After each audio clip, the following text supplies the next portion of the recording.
We've learned about a number of Python's built-in data types so far. If I remember correctly, the types we've studied so far plus the dictionary data type were all the data types in version 1 of Python. Later versions of Python added a type for complex numbers, a set type, and a few others. Some programming languages have the same data structure as Python's dictionary, but call it a hash table instead of a dictionary. We've used lists and know they store an ordered sequence. We can look up a value by position. Dictionaries store key-value pairs. The value can be looked up by a key. We create a dictionary using the curly braces. Just as using empty brackets creates an empty list, using empty curly braces creates an empty dictionary.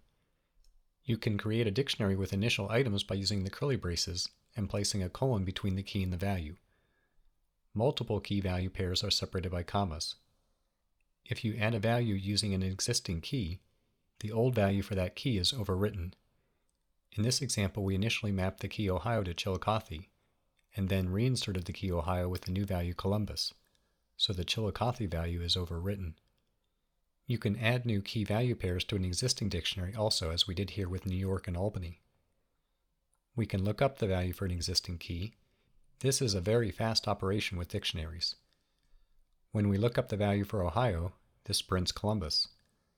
If we attempt to look up the key Columbus, a key error exception will be generated since Columbus is not a key. Dictionaries do not allow you to look up their values.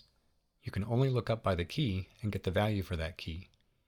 If we wanted to look up either the city or the state, we could also add the key Columbus with the value Ohio, but then if we iterated over the keys, we would not know which ones are states and which ones are capitals.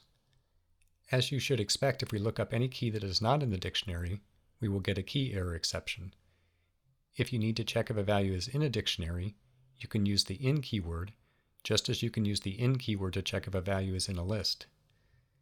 With a dictionary, just as looking up a value for a key is fast, checking if a key is in a dictionary is also fast. Here is the table from the book showing some of the dictionary operations and methods.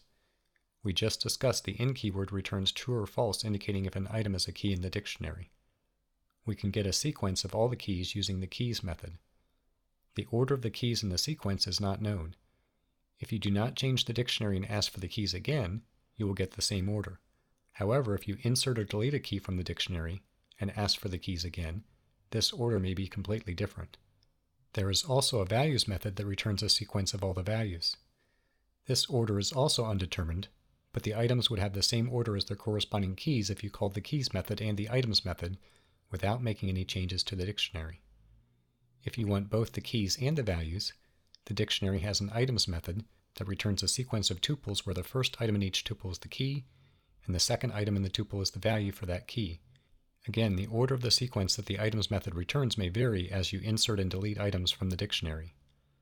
The get method works like the bracket operator for accessing the value for a given key, except instead of generating an exception if the key is not found, you can pass a second parameter that indicates the value you want to return if the key is not in the dictionary.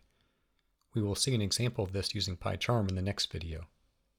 You can remove a key-value pair by using the del keyword with the brackets and specify the key for the key-value pair you want removed.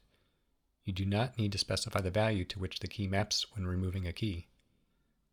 The clear method removes all the key-value pairs from the dictionary. When you iterate over a dictionary, you will get the keys one at a time in some order.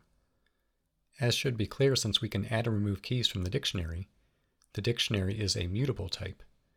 The keys in a dictionary must be immutable, as a calculation is done on the keys to quickly determine if the key is in the dictionary.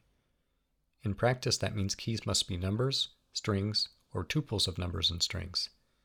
You can also have a tuple of tuples, as long as the elements of the tuple are immutable. The value the key maps to may be any type, so the value may be mutable or immutable. Because of how efficient dictionaries are, they are commonly used in Python programs. Our next video will show the difference in speed using a dictionary and a list.